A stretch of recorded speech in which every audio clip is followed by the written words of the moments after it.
In late January of 1900, after repeated humble submissions, Golkishore Das Babaji happily accepted Saraswati Thakur as his formally initiated disciple and conferred upon him Bhagavati Diksha and the name Sri Vashabhanavi Dayita Das, meaning one who is the servant of the dear most beloved of Srimati Radharani.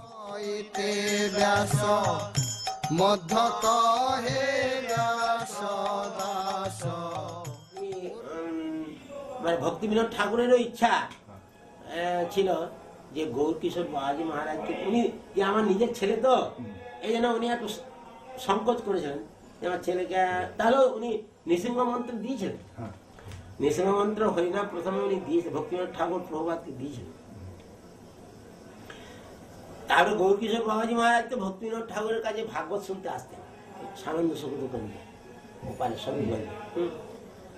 তা ভক্তিবিনোদ ঠাকুর দেখলেন গৌরকিশোর বাবাজি খুব ভালো Saint, very good sent, ওনার ইচ্ছা যে তাহলে আমার ছেলেকে এনার কাছ থেকে দীক্ষা, নিজের ছেলে তো প্রভুপাদ সরস্বতী ঠাকুর, এই জন্যে নিজের ছেলে হিসাবে আর দেখলেন ইনি গুড সেন্ট, দিয়ে দিলেন। আর সরস্বতী ঠাকুরেরও খুব ইচ্ছা হয়েছিল যে গৌরকিশোর বাবাজি মহারাজের কাছ থেকে নিয়ে। In 1902, Saraswati Thakur returned to Jagannath Puri with Bhaktivinod, where he came into conflict with the Kirtan party led by Radha Raman Charan.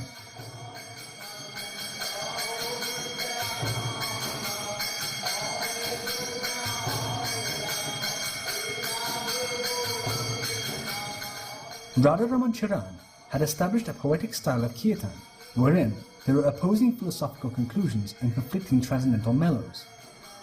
It was also the practice of Radha Raman Charan to imitate ecstasies and sometimes dress himself or his male followers as gopis or sakibekis. Saraswati Thakur found Radha Raman Charan's Kirtan deviations and imitations to be against the principles of Sri Chaitanya. All these deviant practices were firmly protested by Saraswati Thakur, who preached pure devotional Kirtan.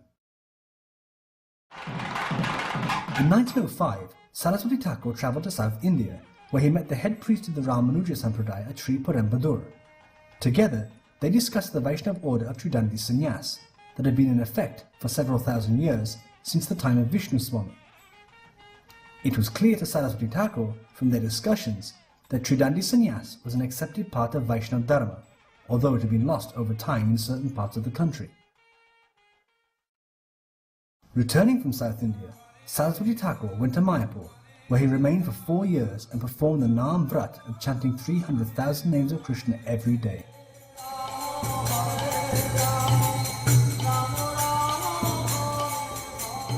Mahaprabhu is the only person who came into this world to give life to all people by chanting Harinam Sankirtan. Naam is the only thing by which one can get rid of all the pains of this world. Naam Kirtan, Hare Krishna, Krishna Krishna, Hare Hare, Hare Ram, Ram Ram, Hare. At Mayapur, full of jungle, not a single temple. Prabhupada used to stay in the Bhajan Kuti, which is at that side, but only one room that was constructed by mud. And on the top floor, in the jungle, there is no road, no road at all. We have to walk from Huloghat, that is, by crossing the Ganges, we have to go by foot. Nothing else, no cart, no cow cart. Later on, cow cart started. When I first went there with my father, at that time there was no cow cart, no question of bus, motor, road, electricity. By 1914, Saraswati Thakur had become widely recognized as a stalwart preacher of the Sankirtan movement of Sri Chaitanya.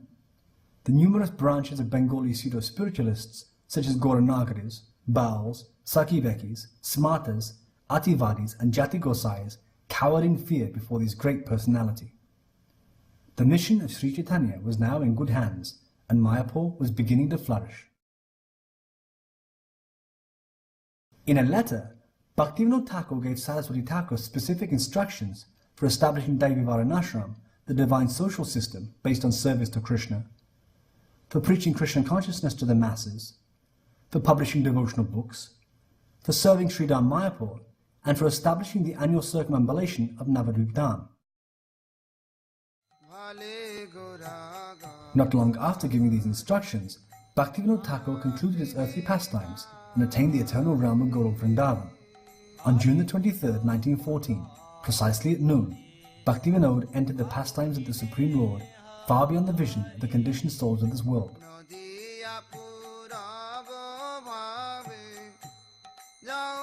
The next year, on November the 17th, 1915, Gaurkishore Das Babaji also left this mortal world for the eternal pastimes of the Supreme Lord. Saraswati Thakur then placed his Gurudev's body in Samadhi. Within 2 years, both the Gurus of Saraswati Thakur, Gaurkishore Das Babaji and Bhaktivinoda Thakur had departed from this world. Saraswati Thakur felt deep separation from his affectionate Gurus and was thus thinking how he would be able to fulfill the desires of his spiritual masters.